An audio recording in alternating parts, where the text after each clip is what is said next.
ఈ సెప్టెంబర్ 2025 నెల మీకు శుభాశుభ ఫలితాలు ఎలా ఉన్నాయనంటే, గ్రహ సంచారం ఎలా ఉందంటే, సూర్యుడు సింహరాశిలో ఉంటూ కన్యా రాశిలో సెప్టెంబర్ 17 తర్వాత ఉంటున్నారు. బుధుడు కన్యలో బలంగా ఉన్నారు, శుక్రుడు సింహంలో బలంగా ఉన్నారు, కుజుడు కర్కాటక రాశిలోను, గురుడు మిథునంలోను, శని వక్రీకరించి కుంభంలోను, రాహుకేతు మీన కన్యలో ఉన్నారు. ఈ యొక్క గ్రహాల యొక్క ఫలితాలు తీసుకుంటే కుటుంబ ఆస్తి సంబంధించిన విషయాలు, విద్యా వాణిజ్య లాభం, దాంపత్యంలో చిన్న చిన్న వాదనలు శ్రేయస్సు, వ్యాపారంలో భాగస్వామ్యంలో సవాలు, ఆర్థిక లాభం, కెరియర్ ఆలస్యాలు, స్నేహితుల భాగస్వామ్యంలో ఇవన్నీ కూడా ఉన్నాయి. మరి వ్యాపారం వారికి ఎలా ఉంటుందంటే, కొత్త పెట్టుబడులు వస్తాయి. రియల్ ఎస్టేట్, కట్టడం, బిల్డింగ్ మెటీరియల్స్ వ్యాపారులకి చాలా లాభంగా ఉంటుందని చెప్పొచ్చు.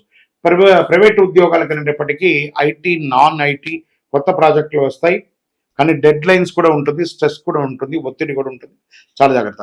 మరి ప్రభుత్వ ఉద్యోగాలకి మీరు కోరుకున్నటువంటి ట్రాన్స్ఫర్స్ కానీ, ఇంక్రిమెంట్స్ కానీ ఇవన్నీ కూడా వచ్చే అవకాశాలు బాగా ఉన్నాయి.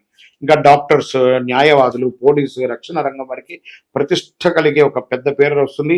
కొత్త బాధ్యతలు కూడా వచ్చే అవకాశాలు ఉన్నాయి. మరి ఫైనాన్స్, బ్యాంకింగ్ సెక్టర్ వాళ్ళకి కొత్త ప్రాజెక్టులు లాభం వచ్చే అవకాశాలు ఉన్నాయి. వ్యవసాయదారులకి, కృషి చేసే వాళ్ళకి పంటలో వర్షపాతం అనుకూలంగా ఉంటుంది. షేర్ మార్కెట్ మిశ్రమ ఫలితాన్ని ఇస్తుంది అని కూడా చెప్పచ్చు.